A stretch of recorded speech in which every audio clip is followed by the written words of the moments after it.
नमस्कार प्यारे दोस्तों, मैं अंजीश मौर्य आप सभी का स्वागत करता हूं आपके अपने YouTube channel expert online classes में। दोस्तों आज हम लोग देखिए यहाँ पर सीआरओ पढ़ने वाले हैं। सीआरओ से जितने इंपॉर्टेंट पॉइंट बनते हैं सभी को बहुत अच्छे से यहाँ पर डिस्कशन कराया जाएगा। तो आप लोग वीडियो को बिना स्किप किए हुए देखिए। अगर वीडियो आपको अच्छा लगता है तो प्लीज़ वीडियो को लाइक कीजिए, चैनल को सब्सक्राइब कीजिए और सपोर्ट कीजिए। आइए हम लोग स्टार्ट करते हैं। देखिए सीआरओ, तो सीआरओ देखिए होता क्या है। तो सीआरओ एक डिजिटल इक्विपमेंट होता है जिसका यूज हम लोग वोल्टेज को, करंट को, टाइम पीरियड को, फ्रिक्वेंसी को, फेज डिफरेंस को और फेज शिफ्ट को मेजरमेंट करने के लिए हम लोग सीआरओ का यूज करते हैं। तो सीआरओ अगर कोई आपसे पूछ लिया कि सीआरओ क्या होता है, तो सीआरओ एक डिजिटल इक्विपमेंट होता है जिसका यूज हम लोग वोल्टेज मेजरमेंट में, करंट मेजरमेंट में, time period, frequency, phase difference और फेज शिफ्ट को मेजरमेंट करने के लिए हम लोग सीआरओ का यूज करते हैं। तो देखिए यहाँ पर यही चीज़ लिखा गया है कि CRO is a digital equipment which is use to measure voltage, current, time period, frequency, phase difference and phase shift. इसके बाद देखिए ये ब्लॉक डायग्राम है सीआरओ का। सीआरओ का ब्लॉक डायग्राम में देखिए थोड़ा सा देख लीजिए। बाकी हम लोग यहाँ पर 60 नोट्स है तो ज़्यादा डिस्कशन करना सही नहीं है यहाँ पर। अगर आप लोग कहेंगे तो वीडियो में फुल नोट्स का पूरा अच्छे से वीडियो बना दूंगा। देखिए तो सीआरओ में देखिए क्या होता है, इनपुट सिग्नल जो है, इनपुट सिग्नल हम लोग यहाँ से देते हैं तो ये दो पार्ट में डिवाइड हो जाता है, वर्टिकल एम्पलीफायर में और हॉरिजॉन्टल एम्पलीफायर में। वर्टिकल एम्पलीफायर से जो सिग्नल निकलती है उसको हम लोग डिले टाइम कर देते हैं, जिसकी वजह से जो है ये हॉरिजॉन्टल एम्पलीफायर से जो है सिग्नल इतना देर में आता है तो ये दोनों एक साथ में पहुँचे। इस वजह से हम लोग यहाँ पर डिले टाइम लगा देते हैं। डिले टाइम का मेन काम क्या होता है, सिग्नल में जो है वो डिले प्रोवाइड कर देता है। इसके बाद जो है वर्टिकल एम्पलीफायर से निकलती है, देखिए ये सिग्नल कहाँ आती है, हॉरिजॉन्टल एम्पलीफायर पर आती है। इसके बाद ट्रिगरिंग सर्किट पे आती है, ट्रिगर करने के लिए पल्स को जनरेट करती है और इसके बाद स्वीप जनरेट करती है। स्वीप जनरेट करने के बाद जो है ये हॉरिजॉन्टल प्लेट पर पड़ता है यहाँ से, और यहाँ से टाइम डिले के बाद जस्ट ये कहाँ आता है, वर्टिकल प्लेट पे आता है। इसके बाद इसमें देखिए एक कैथोड ग्रिड होता है, ये आपका कैथोड ग्रिड होता है और ये कैथोड होता है, यहाँ से इलेक्ट्रॉन निकलती है। इसके बाद ये देखिए आपका क्या है कि प्री एक्सेलरेटिंग एनोड होता है। प्री एक्सेलरेटिंग एनोड पॉजिटिव होता है। एक्सेलरेटिंग एनोड जो होता है, देखिए एक्सेलरेटिंग एनोड जो होता है ये भी पॉजिटिव होता है और फोकसिंग एनोड जो होता है ये नेगेटिव होता है। आपसे ये पूछ सकता है इतना चीज़। इसके बाद इसके स्क्रीन पर जो है एक्वा डॉक की कोटिंग की जाती है। एक्वा डॉक की कोटिंग क्या होती है, aqua solution of graphite. Graphite की एक्वा सॉल्यूशन को हम लोग क्या बोलते हैं, aqua guard, aqua dark coating बोलते हैं। इसके बाद इस पर स्क्रीन जो होती है, इसकी स्क्रीन देखिए, ये इसका स्क्रीन है, स्क्रीन पर जो है फास्फोरस की कोटिंग की जाती है। इतना आप लोग ध्यान रखिए। बाकी हम लोग चलते हैं, देखिए नेक्स्ट। इसके बाद देखिए इसमें अब पॉइंट आता है यहाँ पर, देखिए CRO is a linear instrument. CRO जो है वो लीनियर इंस्ट्रूमेंट है which measured RMS value, average value, peak value, peak to peak value. CRO जो होता है देखिए ये क्या क्या मेजर करता है, आरएमएस वैल्यू को, एवरेज वैल्यू को, पीक वैल्यू को, पीक टू पीक वैल्यू को, इन सभी को मेजर करता है। CRO does not measure, next point है इसमें देखिए, CRO does not measure power because of power is a non linear quantity. CRO जो है पावर को मेजर नहीं करता है क्योंकि पावर जो होता है नॉन लीनियर क्वांटिटी होती है।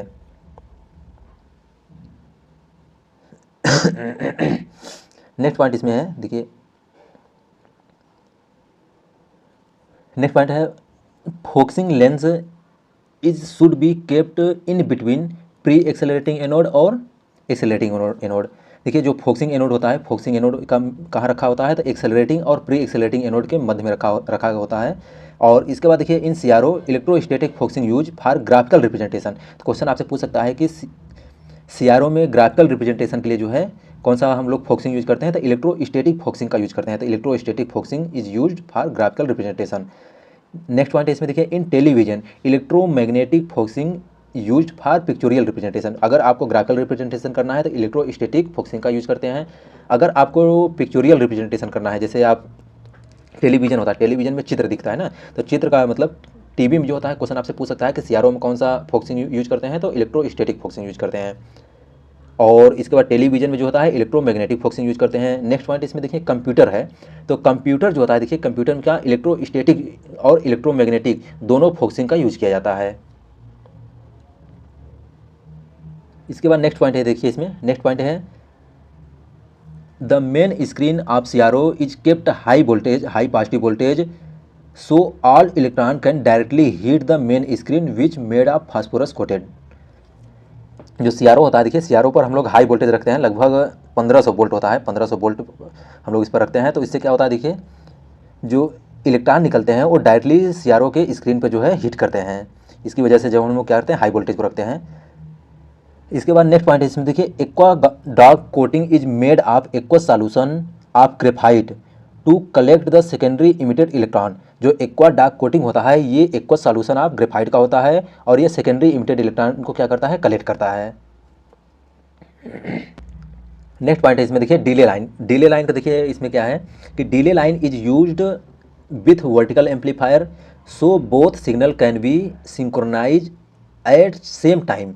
मतलब कि डिले लाइन का आपको पहले बताया था जो फिगर में हम लोग देख रहे थे, तो डिले लाइन वर्टिकल एम्पलीफायर जो सिग्नल निकलती है वो डायरेक्टली कहाँ जाती है, डिले टाइम में। उसके बाद डिले टाइम के बाद जो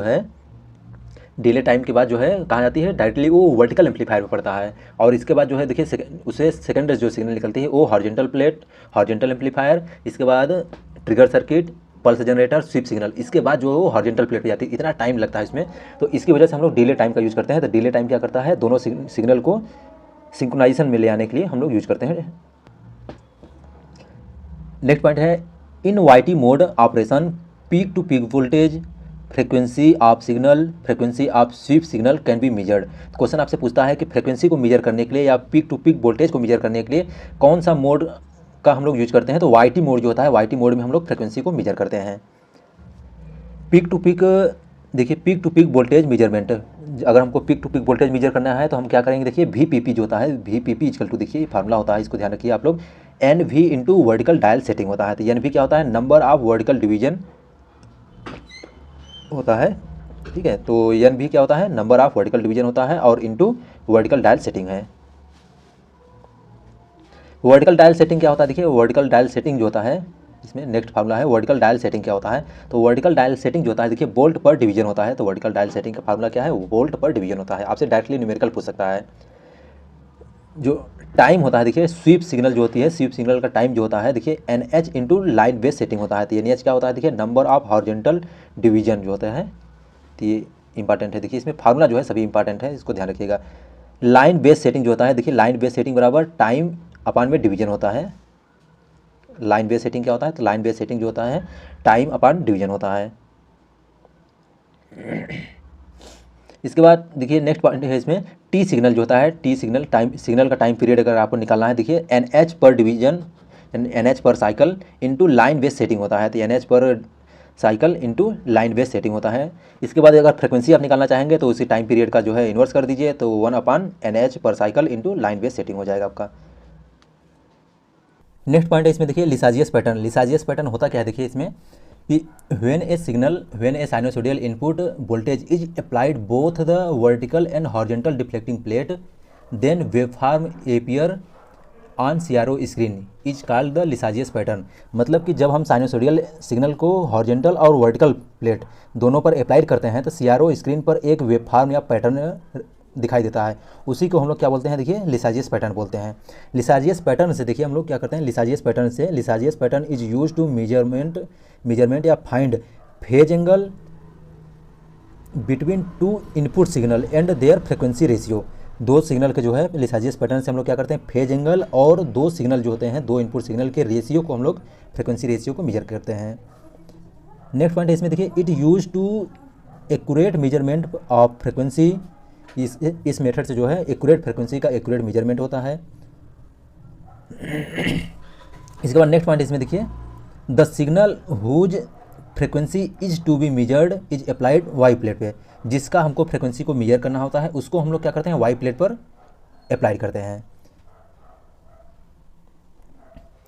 यहाँ से आइए हम लोग देखते हैं, देखिए फेज डिफरेंस कैसे मेजर करते हैं। तो देखिए फेज डिफरेंस जो है, अगर दो सिग्नल में हमको फेज डिफरेंस को अगर पता करना हो, देखिए अगर फेज डिफरेंस जो है 0 या 180 डिग्री है, 0 180 डिग्री या 360 डिग्री होता है, तो उस समय जो होता है वो स्ट्रेट लाइन बनता है, CRO स्क्रीन पर स्ट्रेट लाइन बनेगा।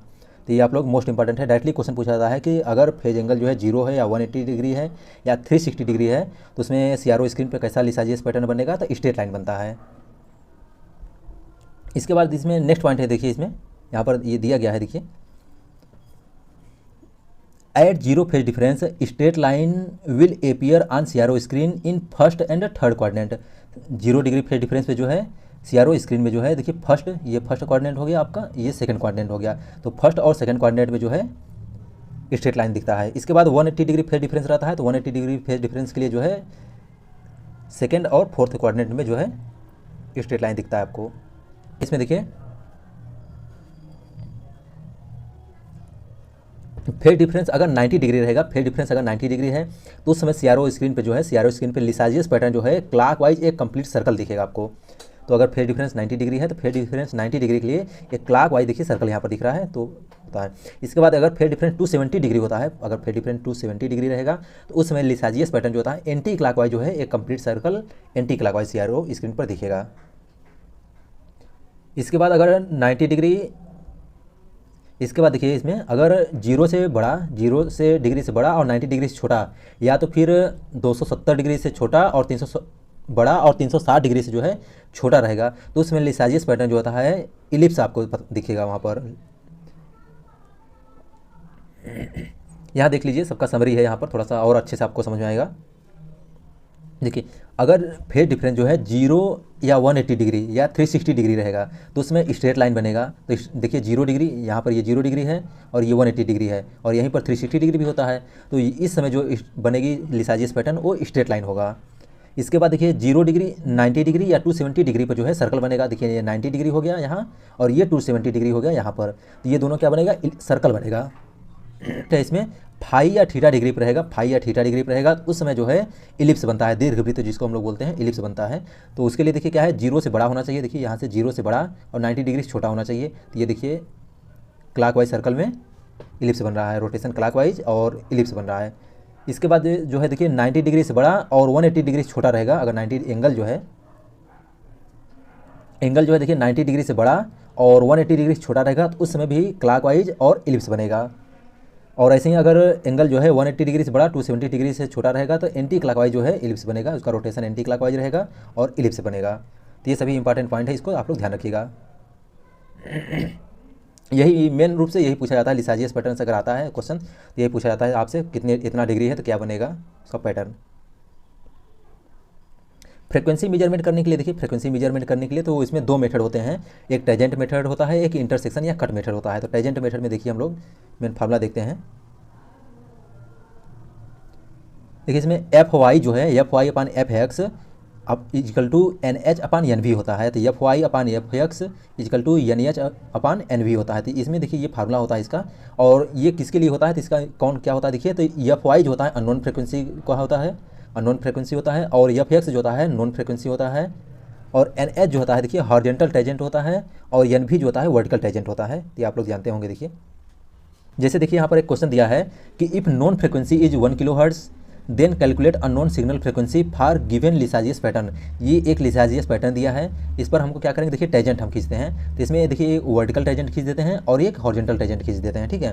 तो इसमें एक बार टच करना चाहिए, नहीं कि बीच से ऐसे खींच दें, तो बीच से नहीं खींचा जाता है, ठीक है। टेजेंट मतलब जहाँ पर स्पर्श करे वैसा खींचा जाता है। कितना स्पर्श कर रहा है देखिए, वर्टिकल भी एक कर रहा है, ये हॉरिजॉन्टल वाला देखिए ये हॉरिजॉन्टल है, देखिए ये वाला हॉरिजॉन्टल है, तो हॉरिजॉन्टल भी एक बार टच कर रहा है और वर्टिकल जो है वर्टिकल भी एक बार टच कर रहा है। तो हम फार्मूला जानते हैं देखिए एन एच एन, देखिए हम लोग फार्मूला जानते हैं इसमें कि F Y upon F X equal to N H upon N V होता है। तो यहाँ से हमको एफ वाई अननोन जो सिग्नल होता है वो एफ वाई होता है, तो एफ वाई बराबर हम निकालेंगे F X into N H upon N V होता है। तो एफ एक्स की वैल्यू 1 किलो हर्ट्ज है और 1/1 रखेंगे तो हमको 1 किलो हर्ट्ज जो है फ्रिक्वेंसी ये पता चल जाएगा। इसके बाद देखिए इंटरसेक्शन मेथड से होता है, तो इंटरसेक्शन मेथड का ये फार्मूला है, देखिए यहाँ से फार्मूला को F Y upon F X equal to N H upon N V होता है। ठीक है दोस्तों, वीडियो आपको कैसा लगा आप लोग कमेंट करके जरूर बताइएगा। बाकी इसके बाद हम लोग ट्रांसड्यूसर पढ़ेंगे। ठीक है दोस्तों, thank you so much for watching my video.